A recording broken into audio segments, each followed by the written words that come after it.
Giving all praises to Yahweh by Hashem Yahweh Shai by Hashem Howard Chakwadash. Send double honors to our apostles and elders here at Great Millstone. Peace and blessings to the Lord's hopefully elect. So the scriptures teach us as men how to deal with your women or your wives wisely. The scriptures give advice on how to deal with your women wisely. They talk about how you should not give your strength to a woman, and that's coming from a woman herself. It says you don't give her a foot over thy substance. You don't give her your soul. You don't teach her evil a lesson against thyself, meaning you don't show, weaknesses or whatever. The scriptures talk about keep your mouth shut from her that lieth in thy bosom, meaning pillow talk. The scriptures talk about, sure keeping is good where evil wife is, right? Meaning you don't always have to let your left hand know what your right hand doing, meaning you don't have to tell her everything. The scriptures give advice on how to deal with women, according to the scriptures, wisely. Okay. It tell you that you have to deal with them according as a weaker vessel. Now, all of these is really advice. It's wisdom as far as how to best deal with it. But at the end of the day, it's up to you as a man. You do what you want. Can't no man tell you what to do with your woman. Can't no man tell you to leave your woman. Can't no man tell you what to you should do this. Hey, brother, if it was me, I would have did this. I would have did that. End of the day, can't no man tell you that, right? Scripture does say, who know the ways of a man and is made. However, if you believe that your wife is the exception when it comes down to the fact that there's a chance that she could leave you, there's a chance that she could take that chip, there's a chance that she could sell you out to Esau Edom. If you believe that when it comes down to it, when it really matters, that if you think that you're going to always, if you guarantee to have your wife by your side in the upcoming troubles and she going to be down, if you think that and you believe that, you're going to beat the odds, even though you read the accounts in the scriptures, then it's safe to say that you are setting yourself up for a world of hurt down the line. Because truth of the matter is, you don't know what to expect down the line. And the truth of the matter is, your wife is no exception. No exception. Now, this is Sirach 37, verse 19. And we'll read it in the GNT. It says, there is one that is wise and teacheth many, and yet is unprofitable to himself. The GNT, verse 19, it says, someone may have the ability to teach, but still not be of much use to himself. Right. So the question boils down to, do you want that to be you? Again, you handle your woman and your wife how you handle it. However, okay, if you're asking counsel from brothers and you asking several counsel from brothers, this brother say this brother say that brother say that, and these brothers got experience, and in the end, you decide to do however you do, okay? Because for the most part, the brother should be counseling you in the sense of according to the scriptures, and then experience as well. If in the end you decide to do what you want, okay, I'm gonna bend this rule, I'm gonna bend that rule. You don't have to apply the scriptures if you don't want to. Is your household, is your wife, right? Okay, that's true. But if your reasoning behind all of that is because you believe that in the end you guaranteed to have her, she going to accept the fact that you sacrificed so much, or she going to accept that you a man of the Lord and you teaching the word, and in the end she going to ride or die, she ain't going to take that chip, right? You setting yourself up for the long run for a world of hurt. Because what are we doing when we teach other people about what to expect? We say what evil times are coming, 2/3 about to be judged. We got to pray for faith, and we got to be willing to endure anything that come down the path, right? And don't the apostles always mention what if your wife go and get that chip? What do you think we're saying these things for? Because it's all a possibility. But if you believe that your wife is that exception and that you don't have to even fathom the scenario because you just know that you guaranteed to always have your wife by your side, then you are one that can teach others, but it isn't much profitable to yourself. Because the fact of the matter is, what's written is for our learning.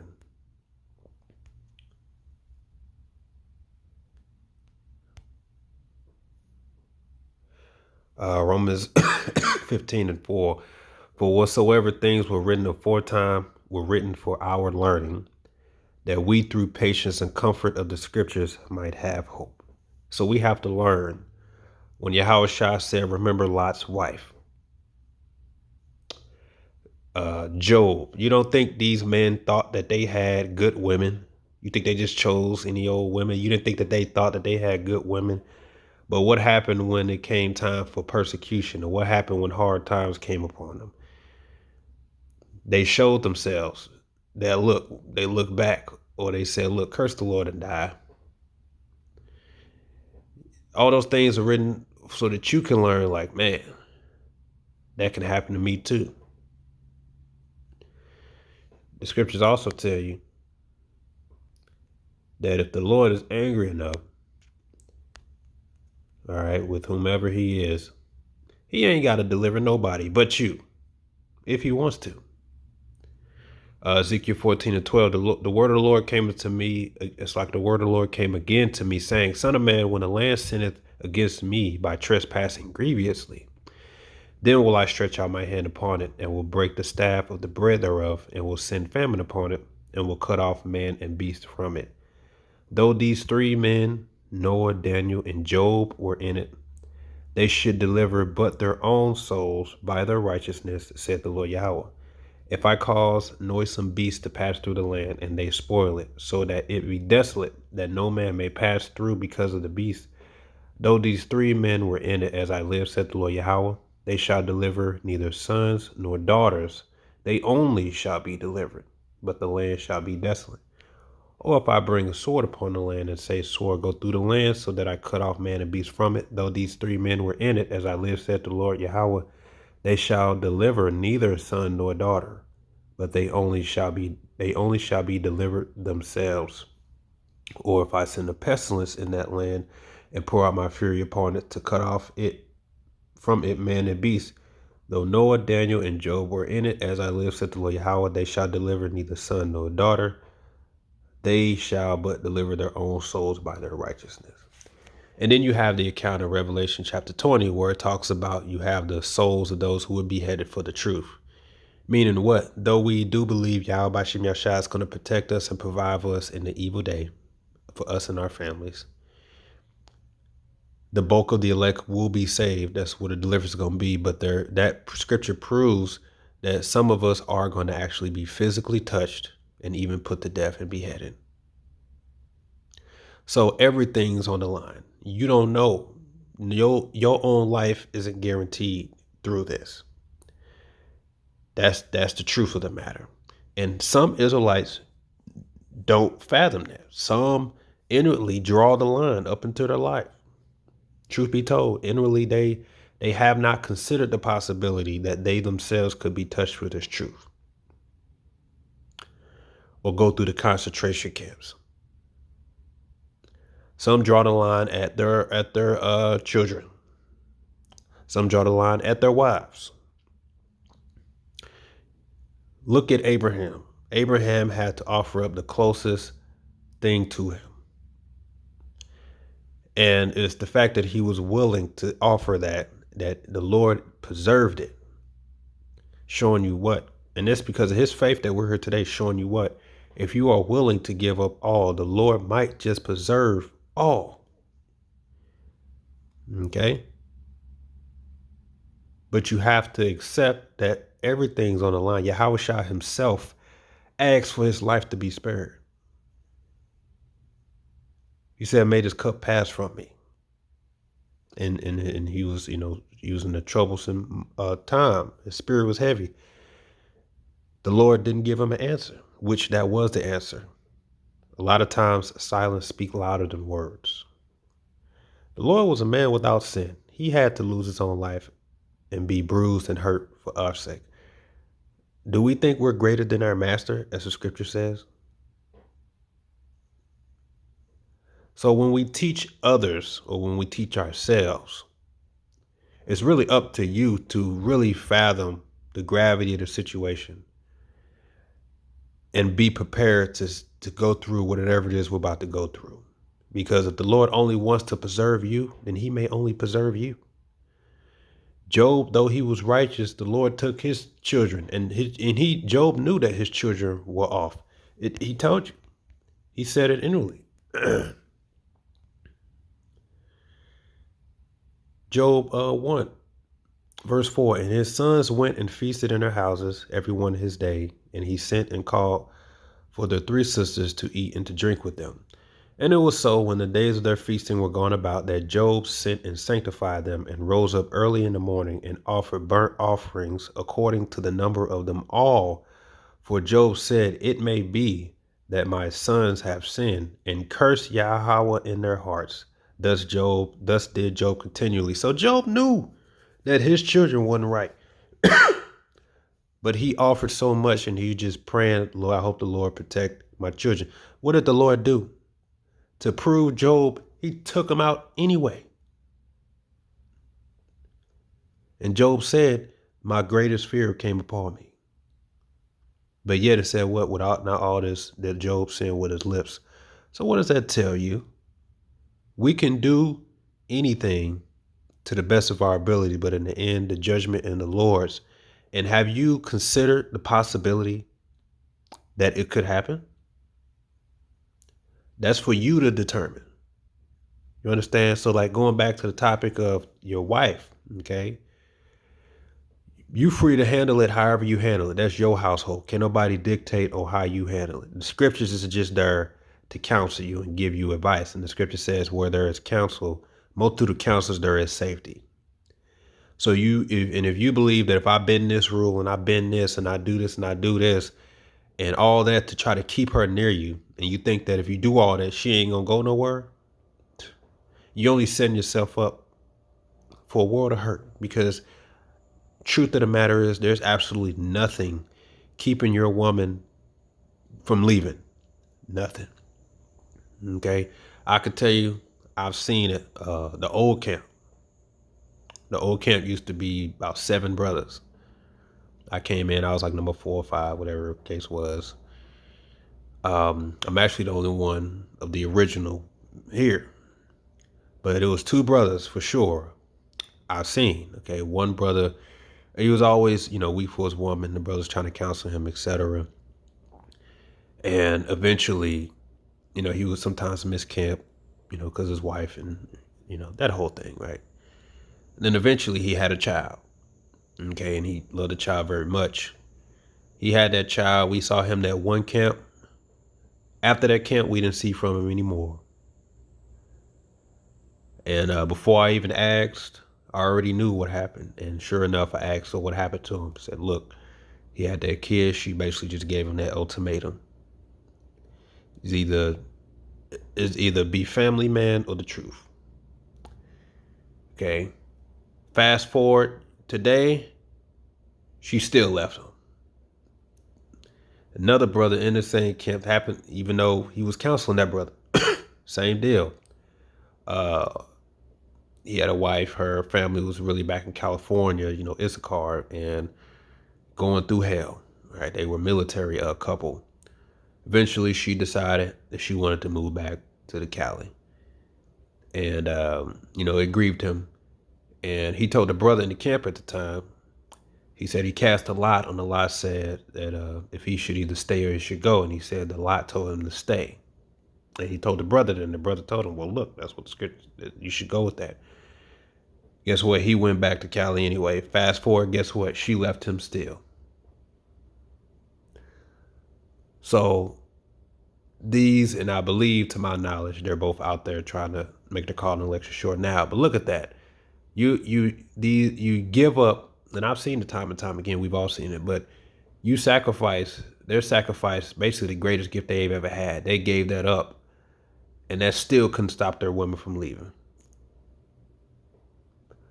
But if you think, oh, not my wife, brother, she's the exception.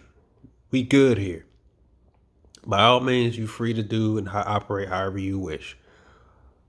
But when they bring that chip and you come home one day and she say, look, I done already went ahead and got it. I couldn't take it, this, that, and that. What you gonna do? And that's the question that, if, like Jake, right? Jake quick to say, me and my wife good. We ain't going nowhere about it. Bang, bam, boom. And if it's like, okay, well, what happens if that chip come? If you can't answer, like, well, look, shit, it's gonna hurt, but damn, she just gonna have to go because I ain't taking that chip. If you can't answer that, then that means you really don't believe it. You really don't know what you're gonna do. And just like these jakes today, right? They always want to mock the chip. Notice none of them Israelite camps ever even talk about the hypothetical situation. If they truly believe that the mark of the beast is a chip, how come none of them ever said, look, I don't believe the mark of the beast is a chip, but let's just say it did happen. I ain't taking that shit. You know what? That would show a sign of sincerity. That just means they sincerely lost. They just haven't really seen what the chip is. None of them guys, other than General Yohana, who said that he would take the chip because he want to eat. None of them guys ever talk about, okay, well, let's just say GMS is right. Are you going to take that chip? They don't even mention it because they don't even know what they're going to do them damn selves. But here it is, they going out there teaching, and they call themselves trying to warn Jake from the evils to come. They haven't even considered what they're going to do in those situations. You understand? So it's for you, okay? Because some brothers, man, if it was me, I would have told my woman this, told her what. Well, the bottom line is, a man could do. You can't tell a man what to do with his woman. Okay. The scriptures is there to advise. You give wise counsel, but in the end, if he's gonna do what he wants to do, then that's his decision. That's his decision. But that belief that not me, not my household, was, do you want to be that one that can teach others but not profitable to yourself? That's the question you need to ask yourself. Okay. Luke 14, 16, it says, then he said unto him, a parable, it's like a certain man made a great supper and bade many, and sent his servants at supper time to say to them that were bidden, come, for all things are now ready. And they all with one consent began to make excuse. The first said unto him, I have bought a piece of ground, and I must needs go and see it. I pray thee have me excused. Another said, I have bought 5 yoke of oxen. I go to prove them. I pray thee have me excused. Another said, I have married a wife, and therefore I cannot come. And like the apostle said, these are the 3 main excuses why Jake leave the truth. Like I said, I've seen it with my own eyes. I've seen men sacrifice, you could say, even the truth, their position, just to try to show their wives what they're willing to sacrifice, just to try to keep them. And that still didn't stop them from leaving. Okay. But, if you think you're going to beat the odds and believe that you can bend to this will, bend to that will, bend the rules here, bend the rule there. If you think you're going to beat the odds to keep her around, and then that's for you to find out on your own, because the fact of the matter is there is nothing keeping your wife from leaving. Nothing. We are not in the kingdom. We are not in the ancient world. There's men in the world who have more money, status, and they've given women more than you could ever offer your wife in her lifetime, and that still didn't stop them from leaving. So if you have in your hearts to believe that your wife or your situation is the exception, and you haven't properly processed the scenarios that perhaps maybe you're too afraid to even process, which the scripture says if you lacking the faith in the area, then you have to ask for increase in faith that area. Have to. Then you're setting yourself up for a world of hurt. Understand?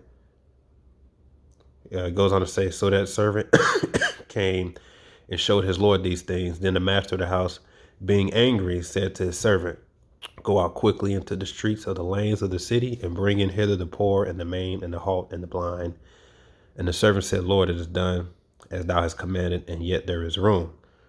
And the Lord said unto the servant, go out to the highways and hedges and compel them to come in that my house may be filled. For I say unto you that none of those men which are bidden shall taste of my supper. So those excuses didn't fly with the Lord, which is the main excuse is, well, I got a business. I'm really busy. I got a lot of work to do. I just don't have the time. I don't have the time. The Lord put me in this position. I just don't have that time. What's one of the main ones? Well, I got a wife, and I gotta do what I gotta do, to keep her happy. It is what it is. Those are the main excuses, and in the end, you're gonna see if that's gonna fly with the Lord. That's between you and the Lord. For any one of us that may have wives and we think we're doing right, Scripture says that he that have wives will seek to try to please, how to please the wife, et cetera, et cetera. So then, like I said, learn from Abraham, learn from Job. Okay, lie. You don't think they had good? You don't think they had good wives? You don't think they thought they had good wives? Huh? Ezekiel, the Lord literally took his wife and told him you can't mourn because you ain't gonna have time.